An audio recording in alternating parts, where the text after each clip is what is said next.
भारत और पाकिस्तान के नियंत्रण रेखा पर संघर्ष विराम पर सहमत होने के 1 साल से अधिक वक्त बाद भारतीय सेना प्रमुख जनरल एमएम नरवणे ने कहा कि सीमा पर संघर्ष विराम उल्लंघन किसी के हित में नहीं है। भारत पाकिस्तान के साथ अच्छे संबंध बनाने के लिए उत्सुक है, लेकिन उन्हें पहले आतंकवाद के समर्थन और जम्मू कश्मीर पर अंतर्राष्ट्रीय ध्यान आकर्षित करने की कोशिशों पर लगाम लगानी होगी। आपको बता दें कि नरवणे का आज सेना प्रमुख के पद पर आखिरी दिन है।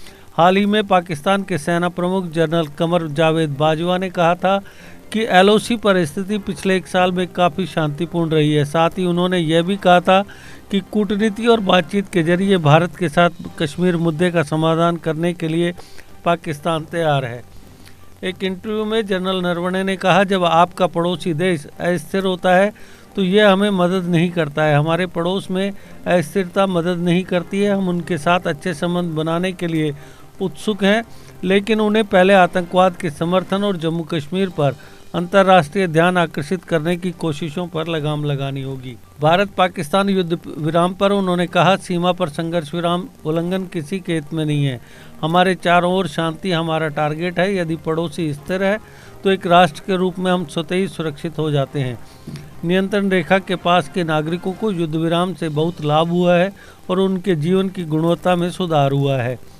जनरल नरवणे ने कहा कि चीनी सेना की ताकत पूर्वी लद्दाख के सामने 8,000 से बढ़कर 60,000 हो गई और हमारी अपनी तैनाती भी उसी हिसाब से है। उन्होंने कहा कि भारतीय सेना भविष्य में पीएलए की किसी भी जुझारू कार्रवाई का मुकाबला करने के लिए अच्छी तरह से तैयार है।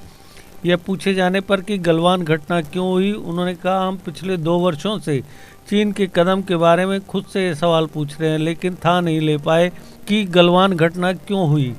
क्या ये आंतरिक या बाहरी गतिशीलता या कोविड महामारी के दबाव के कारण था जिसके कारण चीन ने यह कदम उठाया, हमें पता नहीं। रूस यूक्रेन युद्ध के प्रभाव और रक्षा आपूर्ति पर इसके प्रभाव पर उन्होंने कहा, भारत यूक्रेन और रूस दोनों पर निर्भर है, लेकिन हमेशा स्टॉक में एक बफर बनाए रखा है, इसलिए निकट अवधि में प्रभावित नहीं होगा।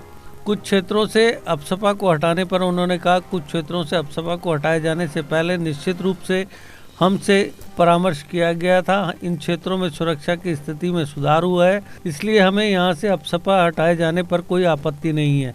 ऐसे क्षेत्रों से सेना को हटना जो अब अशांत नहीं है, हमें अपने प्राथमिक कार्य बाहरी दुश्मनों से निपटने पर ध्यान केंद्रित करने में मदद करता है। भारतीय सेना प्रमुख ने कहा कि कश्मीर में अफगानिस्तान से हथियार और गोला बारूद की बरामदगी में बढ़ोतरी हुई है।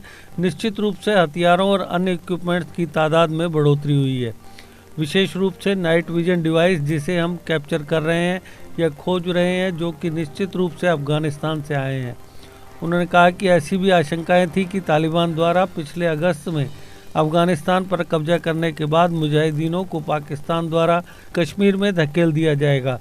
उन्होंने कहा कि मैंने अतीत में ये कहा है और मैं दोहराना चाहता हूं कि भविष्य के संघर्षों में सैनिक सबसे आगे के स्थानों पर तैयार और उच्च सतर्कता की स्थिति में पहली आक्रामकता की लहर का सामना करने वाले नहीं हो सकते हैं। जीके अपडेट रहे हमारे साथ। अगर आप ये वीडियो YouTube पर देख रहे हैं तो हमारे YouTube चैनल को सब्सक्राइब करें और बेल आइकन को क्लिक करें। अगर आप ये वीडियो Facebook पर देख रहे हैं तो हमारा Facebook पेज लाइक जरूर करें। For advertisement, please contact 705-109-1811.